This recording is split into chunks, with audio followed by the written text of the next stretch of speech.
ತಾ ಹೇಳಿದನಲ್ಲವೇ, ನಾ ಕೈ ಬಿಡೆನು, ನಾ ಕೈ ಬಿಡೆನು. ಆ ಮಾತು ಹೇಳಿದನಲ್ಲ,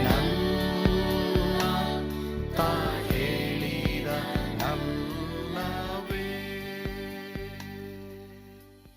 ಯೇಸು ಕೈ ಬಿಡನು ದೈನಂದಿನ ಸತ್ಯವೇದ ಅಧ್ಯಯನಕ್ಕೆ ನಿಮ್ಮೆಲ್ಲರನ್ನು ಆಹ್ವಾನ ಮಾಡ್ತೇನೆ. ಇಂದು ನಾವು ವಿಮೋಚನಕಾಂಡ 14ನೇ ಅಧ್ಯಾಯ 13ರಿಂದ 18ನೇ ವಚನವನ್ನ ನಾವು ಧ್ಯಾನ ಮಾಡಲಿದ್ದೇವೆ. ಸತ್ಯವೇದ ಇದ್ರೆ ತೆಗೆದುಕೊಳ್ಬೇಕೆಂಬುದಾಗಿ ಮತ್ತೆ ನನ್ನೊಂದಿಗೆ ಓದಬೇಕೆಂಬುದಾಗಿ ನಿಮ್ಮನ್ನ ನಾನು ಬೇಡಿಕೊಳ್ತೇನೆ. ಓದಿಕೊಳ್ಳೋಣವಾ? ಆದರೆ ಮೋಶೆ ಆ ಜನರಿಗೆ, ನೀವು ಅಂಜಬೇಡ್ರಿ, ಸುಮ್ಮನೆ ನಿಂತುಕೊಂಡಿದ್ದು ಯೆಹೋವನು ಇವತ್ತು ನಿಮ್ಮನ್ನು ರಕ್ಷಿಸುವ ರೀತಿಯನ್ನು ನೋಡ್ರಿ. ನೀವು ಇವತ್ತು ನೋಡುವ ಐಗುಪ್ತ್ಯರನ್ನ ಇನ್ನು ಮುಂದೆ ಎಂದಿಗೂ ನೋಡುವುದಿಲ್ಲ. ಕರ್ತನು ನಿಮಗಾಗಿ ಯುದ್ಧ ಮಾಡುವನು, ನೀವಂತೂ ಸುಮ್ಮನೆ ಇರ್ರಿ ಎಂದು ಹೇಳಿದನು. ಆಗ ಯೆಹೋವನು ಮೋಶೆಗೆ ಹೇಳಿದ್ದೇನೆಂದರೆ, ನೀನು ನನಗೆ ಮೊರೆ ಇಡುವುದೇನು? ಮುಂದಕ್ಕೆ ಹೊರಡಬೇಕೆಂದು ಇಸ್ರಾಯೇಲರಿಗೆ ಹೇಳು. ಮತ್ತು ನೀನು ನಿನ್ನ ಕೋಲನ್ನು ಎತ್ತಿ ಸಮುದ್ರದ ಮೇಲೆ ಕೈ ಚಾಚಿ ಅದನ್ನು ವಿಭಾಗಿಸು. ಆಗ ಇಸ್ರಾಯೇಲರು ಸಮುದ್ರದ ಮಧ್ಯದಲ್ಲಿ ಒಣಗಿದ ನೆಲದ ಮೇಲೆ ನಡೆದು ಹೋಗುವರು. ನಾನಂತೂ ಐಗುಪ್ತರ ಹೃದಯಗಳನ್ನು ಕಠಿಣಪಡಿಸುವವನಾದದರಿಂದ ಅವರು ಇವರ ಹಿಂದೆ ಸಮುದ್ರದೊಳಗೆ ಹೋಗುವರು. ಆಗ ನಾನು ಫರೋಹನಲ್ಲಿಯೂ ಅವನ ಸಮಸ್ತ ಸೈನ್ಯದಲ್ಲಿಯೂ ರಥಗಳಲ್ಲಿಯೂ ಕುದುರೆಗಳಲ್ಲಿಯೂ ಪ್ರಖ್ಯಾತಿಗೊಳ್ಳುವೆನು. ನಾನು ಫರೋಹನಲ್ಲಿಯೂ ಅವನ ರಥಗಳಲ್ಲಿಯೂ ಕುದುರೆಗಳಲ್ಲಿಯೂ ಪ್ರಖ್ಯಾತಿ ಹೊಂದಿದ ನಂತರ ನಾನು ಯೆಹೋವನು ಎಂಬುದನ್ನು ಐಗುಪ್ತರು ತಿಳಿದುಕೊಳ್ಳುವರು ಅಂದನು.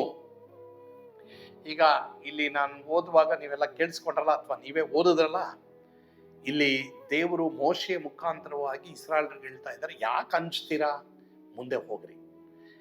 ಪ್ರಿಯರೇ, ಕ್ರೈಸ್ತ ಜೀವಿತ ಮುಂದೆ ಹೋಗೋದು, ಹಿಂದೆ ಹೋಗೋದಲ್ಲ. ಎಷ್ಟೋ ಜನ ಹಿಂದೆ ಹೋಗ್ತಾರೆ, ಅದೇ ಪ್ರಾಬ್ಲಮ್. ಮುಂದೆ ಹೋಗ್ತಾ ಇರಬೇಕು, ಏನು ಮಾಡೋಕ್ಕಾಗಲ್ಲ. ಮುಂದೆ ಹೋಗ್ತಾರೆ, ದೇವರು ನೋಡ್ಕೊಳ್ತಾರೆ. ಮತ್ತೆ ದೇವರು ಮೋಶೆಗೆ ಹೇಳ್ತಾರೆ, ನಿನ್ನ ಕೋಲನ್ನು ಚಾಚು, ಸಮುದ್ರದ ವಿಭಾಗಿಸು. ದೇವರು ವಿಭಾಗಿಸ್ತಾರೆ, ಇಸ್ರಾಯೇಲರು ಅಟ್ಟಹಾಸದಿಂದ ನಡ್ಕೊಂಡು ಹೋಗ್ತಾರೆ. ನೋಡಿ, ಎಂಥ ವೈರಿಗಳು ನಮಗೆ ವಿರುದ್ಧವಾಗಿ ಬಂದ್ರು ಪರಲೋಕ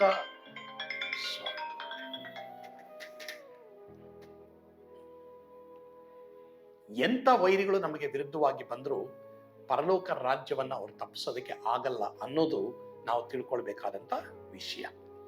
ಅದು ಮಾತ್ರವಲ್ಲದೆ ಪ್ರಿಯ ದೇವರ ಮಕ್ಕಳೇ, ಇಲ್ಲಿ ದೇವರು ಹೇಳ್ತಾ ಇದ್ದಾರೆ, ಇಸ್ರಾಯೇಲರು ಒಣ ನೆಲದ ಮೇಲೆ ನಡೆದುಕೊಂಡು ಹೋಗ್ತಾರೆ. ಮಾತ್ರವಲ್ಲದೆ ಫರೋಹನ ಸೈನ್ಯ ಹಿಂದೆ ಬರುತ್ತೆ. ಮಾತ್ರವಲ್ಲದೆ ಸಮುದ್ರದ ನೀರು ಅವರನ್ನ ಮುಳುಗಿಸುವ ಹಾಗೆ ನಾನು ಮಾಡ್ತೀನಿ ಅಂತ ದೇವರು ಹೇಳ್ತಾರೆ. God will take care. So ಇಲ್ಲಿ ದೇವರೇ ಎಲ್ಲ ನೋಡ್ತಾರೆ. ಹೀಗಾಗಿ ನಾವು ಅದರ ಬಗ್ಗೆ ಭಯ ಪಡಬೇಕಾದ್ರೆ ನಮ್ಮ ಕರ್ತವ್ಯ ಏನು? ಮುಂದೆ ಹೋಗ್ಬೇಕು. ಕೆಲವೇಳೆ ಪ್ರಾರ್ಥನೆ ಮಾಡಿ ಕ್ರಿಯೆಗೆ ಒಳಗಾಗಬೇಕು, ಮುಂದೆ ಹೋಗ್ತಾ ಇರಬೇಕು. ದೇವರು ಮೋಶೆಗೆ ಹೇಳ್ತಾರೆ, ಅಪ್ಪ ಪ್ರಾರ್ಥನೆ ಮಾಡಿದೆ, ಈಗ ನೆಕ್ಸ್ಟ್ ಹೆಜ್ಜೆ ಹಾಕು. ನೀವು ಯಾವ ವಿಷಯವಾಗಿ ಪ್ರಾರ್ಥನೆ ಮಾಡ್ತಾ ಇದ್ದೀರಾ, ಹೆಜ್ಜೆ ಹಾಕ್ರಿ, ಇವಾಗ ಮುಂದೆ ಹೋಗ್ರಿ. ಪ್ರಾರ್ಥನೆ ಮಾಡೋದು ಒಂದು, ಕ್ರಿಯೆ ಮಾಡೋದು ಮತ್ತೊಂದು. ಸೊ ಹೀಗಾಗಿ ನಂಬಿಕೆಯಿಂದ ನಾವು ಹೆಜ್ಜೆ ಹಾಕುವಾಗ ಒಳ್ಳೆಯದಕ್ಕೆ ನಷ್ಟ ಆಗದೆ ಇರುವಂಥ ಸ್ಥಳಕ್ಕೆ ದೇವರು ನಮ್ಮನ್ನ ನಡೆಸ್ತಾರೆ.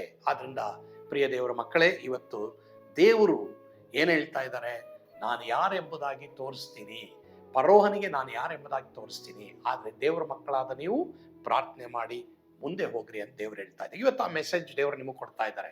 ನನಗೆ ಗೊತ್ತಿಲ್ಲ ಯಾವುದ್ರ ಬಗ್ಗೆ ಕಳವಳ ಪಡ್ತಾ ಇದ್ದೀರಾ, ಭಯ ಪಡ್ತಾ ಇದ್ದೀರಾ. ದೇವರು ಹೇಳ್ತಾ ಇದ್ದಾರೆ, ಪ್ರಾರ್ಥನೆ ಮಾಡ್ರಿ, ಮುಂದೆ ಹೋಗ್ರಿ. ಕರ್ತನು ಈ ವಾಕ್ಯಗಳ ಮೂಲಕ ನಿಮ್ಮನ್ನು ಆಶೀರ್ವದಿಸಲಿ. ಆಮೇಲೆ ಪ್ರಾರ್ಥಿಸೋಣವಾ? ನಮ್ಮನ್ನು ಬಹಳವಾಗಿ ಪ್ರೀತಿ ಮಾಡುವಂಥ ನಮ್ಮ ಸ್ವರ್ಗೀಯ ತಂದೆ ಆದವರೇ, ನಿಮಗೆ ಸ್ತೋತ್ರ. ನಿನ್ನ ವಾಕ್ಯದ ಮೂಲಕವಾಗಿ ನಮ್ಮೊಂದಿಗೆ ಮಾತನಾಡಿದ್ದೀಯಾ. ಯಾರು ಯಾವುದರ ವಿಷಯವಾಗಿ ಭಯಪಡದೆ ಪ್ರಾರ್ಥನೆ ಮಾಡಿ ಮುಂದೆ ಹೋಗುವ ಕೃಪೆ ಕೊಡು. ಅಂಜದೇ ಇರುವಾಗ ಎಲ್ಲರೂ ಕೃಪೆ ಕೊಡಪ್ಪ. ಯೇಸುವಿನ ಹೆಸರಿನಲ್ಲಿ ಪ್ರಾರ್ಥಿಸ್ತೇವೆ ಸ್ವಾಮಿ, ಆಮೇನ್. ಕರ್ತನು ತಾನೇ ನಿಮ್ಮೆಲ್ಲರನ್ನು ಆಶೀರ್ವಾದ ಮಾಡಲಿ. ಯೇಸು ನಿಮ್ಮನ್ನು ಕೈ ಬಿಡನು. ಆಮೇನ್.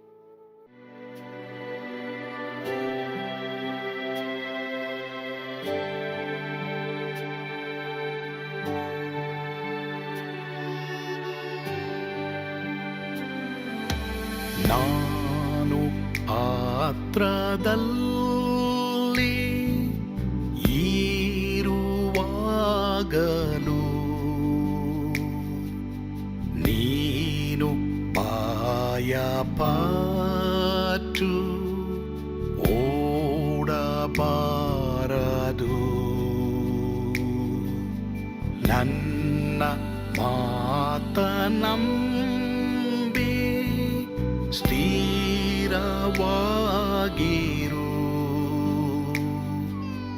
ನಿನ್ನ ಪೀಡಾಸಹನ ಬಿಡೇನು ಎಂದೆಂದಿಗೂ.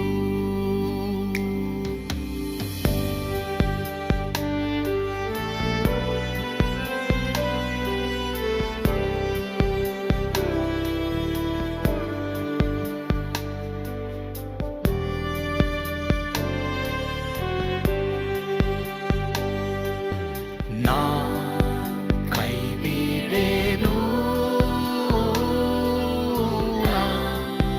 ಕೈ ಬಿಡೇನು, ಆ ಮಾತು ಹೇಳಿದನಲ್ಲ, ತಾ ಹೇಳಿದನಲ್ಲವೇ.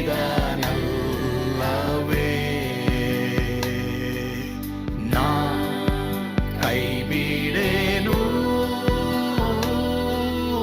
ನಾ ಕೈ ಬಿಡೇನು, ಆ ಮಾತು ಹೇಳಿದನಲ್ಲ, ತಾ ಹೇಳಿದನಲ್ಲವೇ.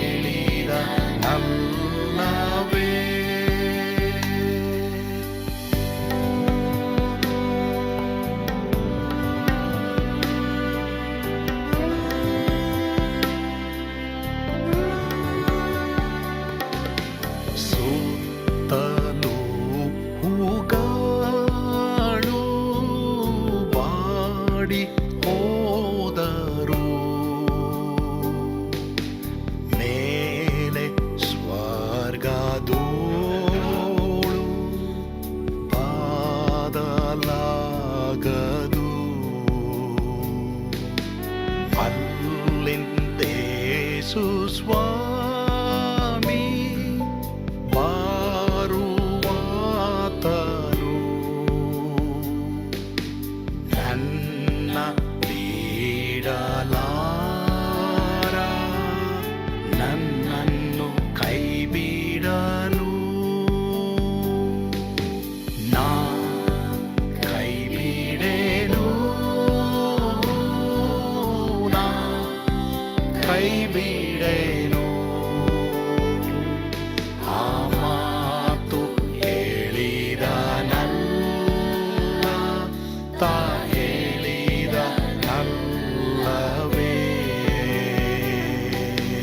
ನಾ ಕೈ ಬಿಡೇನು, ನಾ ಕೈ ಬಿಡೇನು, ಆ ಮಾತು ಹೇಳಿದನಲ್ಲ,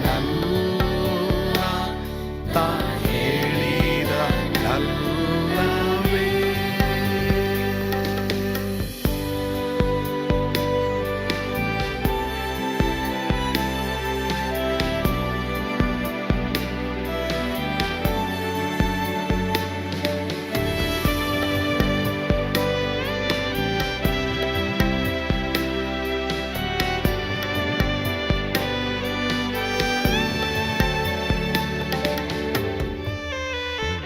ಮುಂದೆ ಬಾವು ಕಷ್ಟ ಬಾರುತ್ತಿದ್ದರು,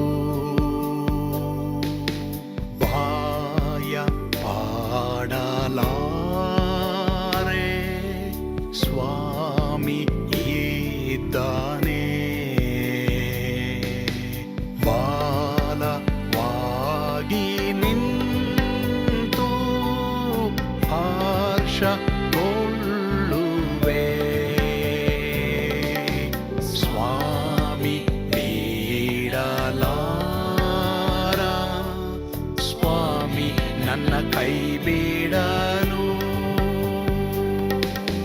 ನಾ ಕೈ ಬಿಡೇನು, ನಾ ಕೈ ಬಿಡೇನು, ಆ ಮಾತು ಹೇಳಿದನಲ್ಲ, ತಾ ಹೇಳಿದನಲ್ಲವೇ.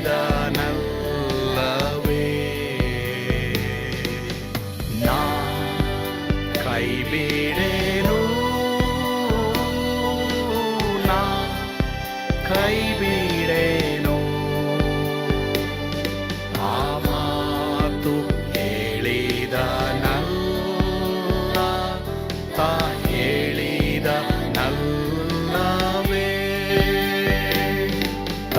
ಕೇಳಿರ ನಲ್ಲವೇ